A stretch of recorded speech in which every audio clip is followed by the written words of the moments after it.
Hi everyone, this is the dispatch for Friday, May 22nd. After Psalm 93, our Old Testament reading is from the book of 2 Kings.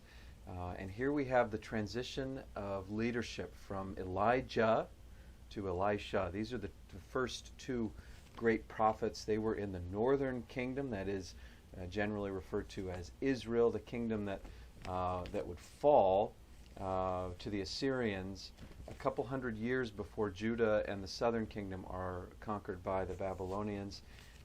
So here is the story where the prophet Elijah is taken up into heaven.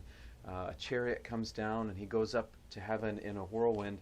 And because Elijah goes up to heaven like this and doesn't die, that is what gives birth to this expectation that Elijah will one day come back because he didn't die, right? And so there is some people say that John the Baptist was Elijah returned. Some people said that Jesus was Elijah returned. And when Jesus is transfigured, it's Elijah and Moses who are there beside him. So this is the story that begins all of that anticipation and expectation. Also in this story, it's interesting to note there are some echoes of ordination.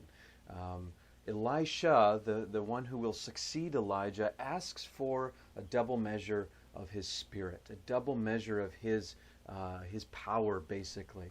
And when we ordain elders and deacons and ministers, there is a kind of a symbolic passing on of that spirit.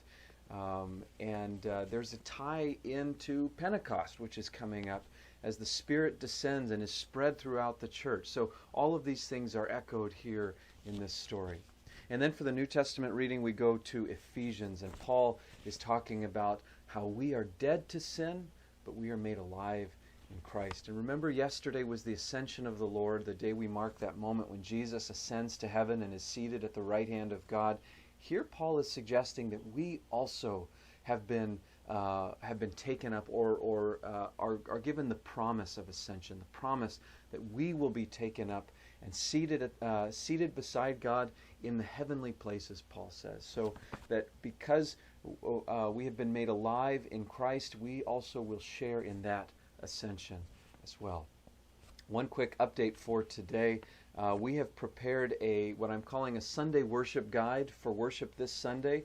It will be in your email inbox first thing Sunday morning. Think of it as a kind of a bulletin for worship.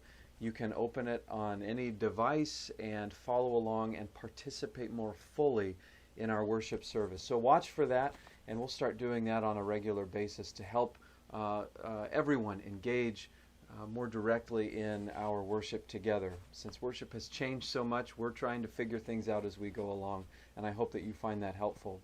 That's it for today. Have a great weekend, and we will see you on Monday.